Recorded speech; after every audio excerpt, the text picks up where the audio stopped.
네, 히든글로벌로 이어가 보도록 하겠습니다. 외신 속에 숨겨진 한국 기업들 이야기 함께 나눠볼 텐데요. 오늘도 모셨습니다. 조우진 대표와 함께 해보도록 하겠습니다. 안녕하십니까? 예, 안녕하세요. 네, 대표님 오늘은 첫 번째 기업 어디서 가지고 오셨습니까? 예, 어저께 삼성전자가 파업에 대한 효과로 무려 6% 상승하지 않았습니까? 그거에 대해서 CNBC가 자세하게 보도를 했습니다.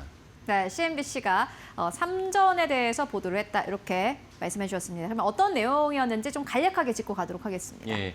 온 국민이 다 아는 뉴스겠지만 그래도 다시 한번 이제 그 삼성전자의 노사 합의에 대해서 간략하게 말씀을 드리면은 최대 12%까지를 갖다가 이제 그 근로자들이 이제 받을 수 있도록 이제 합의를 했습니다. 이 부분은 이제 지속적으로 요구했던 그 인센티브 상한제를 폐지해달라. 하이닉스는 15%까지 받아가면서 그 전체적으로 과정급의 그 인센티브가 다 합치면 한 7억 정도 받아가는데 1등급으로 자부한 우리가 1억 5천으로 딱 위에를 묶어버리면 이게 되겠느냐 이런 요구를 지속적으로 했는데 결국 이제 이 지속적 요구에 대해서 어느 정도 절충한 15%는 아니지만 12%를 갖다가 받기로 했고 다만 조건이 있습니다. 조건이 무엇이냐면 최소한 삼성전자 영업이익이 100조를 넘을 때 이제 12% 지급하기로 했습니다. 그러니까 이건 어느 정도 연동을 했다라고 볼 수가 있고 하지만 뭐 반도체 경기가 계속 좋기 때문에 올해 내년 제 생각에는 뭐 한 28년, 30년까지는 뭐 100조는 충분히 달성하지 않을까 싶습니다. 그래서 어쨌건 삼성전자의 근로자들도 직원들도 하이닉스 못지않은 인센티브를 두둑하게 받으면서 마음도 기쁘고 주머니도 두둑해지는 그런 어떻게 노사 합의를 갖다 이뤘고 그 결과로 무려 6% 넘게 삼성전자 상승을 했고 제가 보니까 KLX 종료된 다음에 NXT를 보니까 삼성전자가 30만 원까지 가더라고요. 이런 것들이 오늘 시장도 반영되지 않을까라고 생각을 합니다. 네, 알겠습니다. 삼전 가지고 오셨습니다. 그렇다면 첫 번째 키워드로 바로 열어보도록 하겠습니다. 첫 번째 키워드는 협상의 의미입니다. 이게 꽤 많은 의미를 가지고 있을 것 같습니다. 일단 삼전 측에서는 그래도 인력들을 잡아놓을 수 있는 그런 요건이 된 거고요. 어떤 의미가 있다고 보면 되겠습니까? 좀 전에 말씀하신 게 제가 볼 때 제일 큰 의미입니다. 무엇이냐면은 마이크론도 아니고 같이 한국에 있는 하이닉스가 동급에 있는 인력이 7억씩 받아가는데 우리는 거기에 대해서 위에 상한선을 정해놓는 바람에 1억 5천을 갖다 받아라. 그러면 이제 기분이 나빠서라도 아니 내가 뭐가 모자라서 삼성전자 다니겠느냐. 나 SK하이닉스 옮기겠다라고 할 때 SK하이닉스가 우리나라도 모든 게 다 그렇지만 예를 들면 그 프로야구에서 벤치 클리어링 할 때도 우리는 벤치 클리어링 제대로 못한 이유가 무엇이냐. 다 친구고 선후배들이에요. 근데 거기 가서 무슨 뭐 삿대질하는 사람은 주축되는 2명만 있고 나머지는 뜯어 말리는 게 우리나라 프로야구거든요. SK하이닉스 삼성전자도 역시 같은 동종업계에서 선후배 그다음에 또 이제 컨퍼런스 학회 가면은 다 같이 친구를 지내면서 발표를 합니다. 이런 맥락에서 그 삼성전자 직원이 야 하이닉스한테 나 그 도저히 못 다니겠어. 야 너네에서 옮길게 하늘 때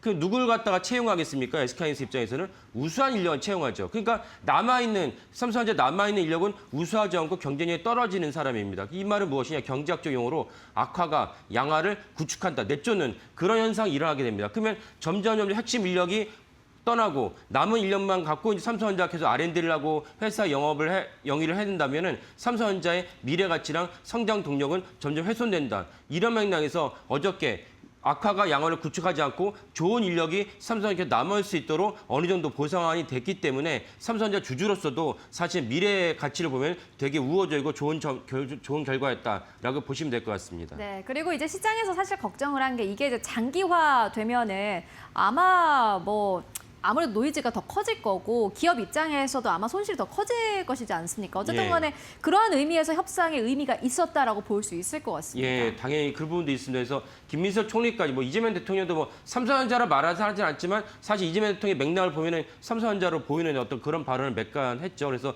김민석 총리 명시적으로 얘기했는데 삼성전자가 만약 18일, 오늘 만약 파업이 안 됐으면 어제부터 했을 텐데 18일간 파업을 한다면 직접적인 경제 손실이 1조 원이다.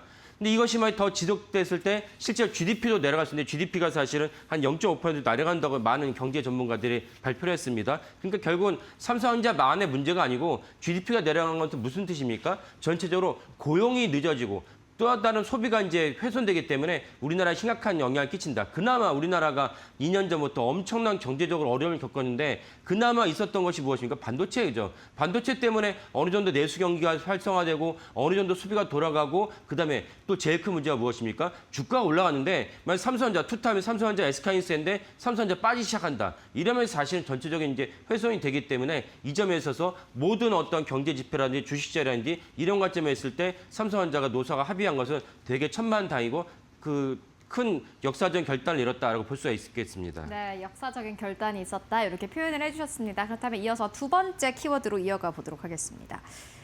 외국인들의 매수. 어제 삼성전자를 외국인들이 매수를 했나 봐요. 예, 외국인들이 매수를 했는데 1조 1천억 정도를 매수를 했습니다. 근데 한 5월 달부터 이제 집계를 한다면 5월 달부터 어제까지 그러니까 매수를 한 것까지를 합친다면 외국인들이 삼성전자에 14조 4천억을 순 매도했습니다. 그러니까 만약에 어저께 매수가 없었다 그러면 약 15조 5천억 정도를 갖다가 외국인들이 매도를 한 것이고 만약에 노사 합의를 하지 않았다면 어제도 외국인들이 매도를 했겠죠. 그렇게 치면 거의 16조, 17조에 해당하는 매도를 갖다가 한 달이 지나지 않았는데도 엄청난 매도를 했다는 점을 알 수가 있고 물론 외국인들이 이렇게 매도를 한 이유는 무엇이냐 삼성전자 파업도 있겠지만 사실 또 다른 가장 강력한 이유는 외국인들 입장에서 삼성전자가 너무 많이 올랐기 때문에 차익 실현 효과가 컸다라고 보시면 되겠습니다. 그러니까 이걸 외국인들이 우리나라에서 뭔가 부정적인 우리나라 환율이 너무 올랐고 이런 것들은 사실 마이너한 요소인 거고 근본적으로 너무 많이 올랐기 때문에 차익 실현 효과가 컸다 이렇게 보시면 될 것 같습니다. 그런 상황에서 외국인들이 차익 실현 욕구를 갖다가 가라앉히게 한 요인이 무엇이냐? 삼성전자가 노사 합의를 했으니까 그러면 이제 본격적으로 이제 제대로 된 이제 그 기업의 본질을 갖다가 충실하게 된다면 그럼 나는 삼성전자 매수하겠다. 이런 것도 더 요인이 컸다라고 보시면 될 것 같습니다. 네, 외국인 투자자들의 매수가 있었다라는 부분까지 짚고 왔습니다. 그런데 중요한 건 이건 것 같습니다. 사실 SK 하이닉스를 시작으로 삼전도 이제 이렇게 변화가 되고 있고 삼전만 파업을 하는 게 아니라 보니까는 이제 뭐 많은 조선사들도 최근에 우리도 그러면은 이런 성과급 같은 거 좀 잘 해달라 이런 좀 의견이 지금 나오고 있는 것 같더라고요.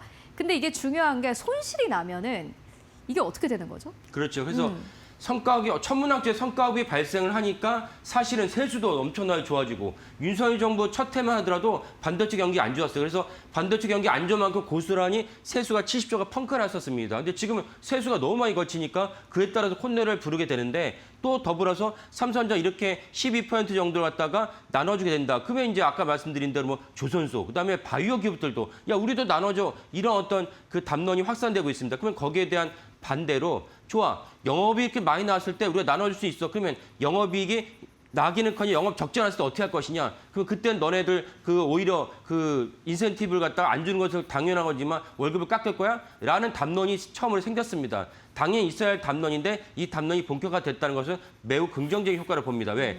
우리나라만큼 노동시장 유연성이 없는 나라가 없거든요. OECD 국가 중에서 미국은 뭐 사업부가 아니라 어떤 사람의 문제에서 바로 해고를 해버립니다. 해고를 해버렸을 때 근로자들이 긴장을 하고 열심히 자기 발전을 할 수밖에 없는데 우리 노동시장이 유연성이 없다 보니까 뭐 삼성전자 같은 경우도 최근에 이번 노사 파문을 떠나서도 최근에도 삼성전자 직원들이 MZ세대가 회사에 일을 하러 가야 되는데 일을 하지 않고 컴퓨터로 인터넷만 보다가 그러면 위에서 상사가 뭐라고 하니까 거기서 반론을 제기하는 일이 있었다고 합니다. 네. 이런 것들 삼성전자 경쟁력을 훼손한 근본적 일인데 이번 노사 합의에 대해서 우리가 생긴 담론 그래 영업이 올라갔으면 나눌 수 있는데 영업 손실 났을 때 어떻게 할 것이냐 그럼 너네 임금을 깎거나 해당 부서를 우리가 해고할 수 있는 그런 법적인 토대가 필요하다는 것이 어느 정도 이제 형성이 됐겠다. 이제 싹이 난 것이죠. 이게 싹이 난 것을 어느 정도 이제 공론화시킨다면 우리나라 자본시장 주식에 대해서 큰 어떤 역할을 하지 않을까라고 생각을 합니다. 네, 삼성전자 짚고 왔습니다. 대표님이 하시는 말씀이 다들 이게 무슨 소리지라고 생각하실 수도 있을 것 같은데 좀 정리해보고 가도록 하겠습니다. 여러분들 저희가 오늘 앞서서도 전해드렸는데 미국 같은 경우에는 매주 실업수당 청구 건수가 발표가 됩니다. 이게 중요한 이유가요. 미국 시장은 노동시장 굉장히 유연화되어 있기 때문에 만약에 뭐 직장을 잃었다고 하더라도 금방 또 다시 직장을 구하는 그러한 흐름이 이어집니다. 그런데 한국은 그렇지가 않죠. 삼성전자의 파업도 이 부분과 좀 연결을 해서 보시면 될 것 같은데요. 이 기업이 돈을 잘 벌면은 성과급을 가지고 가는 거는 당연해졌습니다. 이제는. 그런데 만약에 기업이 돈을 못 벌 경우에는 또 노동시장이 유연화되면은 이게 해고도 역시나 마찬가지로 자연스럽게 이어질 수 있는 그런 노동시장의 유연화가 어느 정도도 좀 필요하다라는 조호진 대표님의 쓴소리 듣고 왔는데 실제로 진짜로 이게 한국 경제의 좀 선진화가 되기 위해서는 결국엔 필요한 수순인 것 같습니다. 예, 뭐 쓴소리라 볼 수도 있지만 자본시장과 이제 시장 경제라는 관점에서는 당연히 있어야 될 대목인데 네. 우리나라가 이제 평생 직장이라는 개념이 너무 맞아요. 확실하다 보니까 그 대비되는 게 일본이죠. 일본이 아직도 평생 직장 개념이 확실하다 보니까 전체적으로 일본의 성장 동력이 떨어지고 그리고 삼성전자가 저희 코너에서 말씀드린 적이 있었지만 이 동아시아 기업 중에서 아람코 그다음에 TSMC를 제외하고는 첫 번째로 시총 1조 달러를 돌파하고 지금 조만간 SK하이닉스 1조 달러 돌파할 것 같습니다. 네. 근데 의외로 일본 기업이 없어요. 토요타라든지 우리가 잘 아는 엄청난 기업들이 있는데도 불구하고 그 기업들의 시총이 1조 달러 그냥 아주 발 밑에 있습니다. 그러니까 일본이 사실은 그런 것들이 선진국이지만 선진국답지 않은 사회체제를 갖고 있는 생긴 후유증이다, 부작용이라 이제 볼 수가 있겠습니다. 우리 대변인 국회로 가서 얘기를 하셔야겠어요. 예.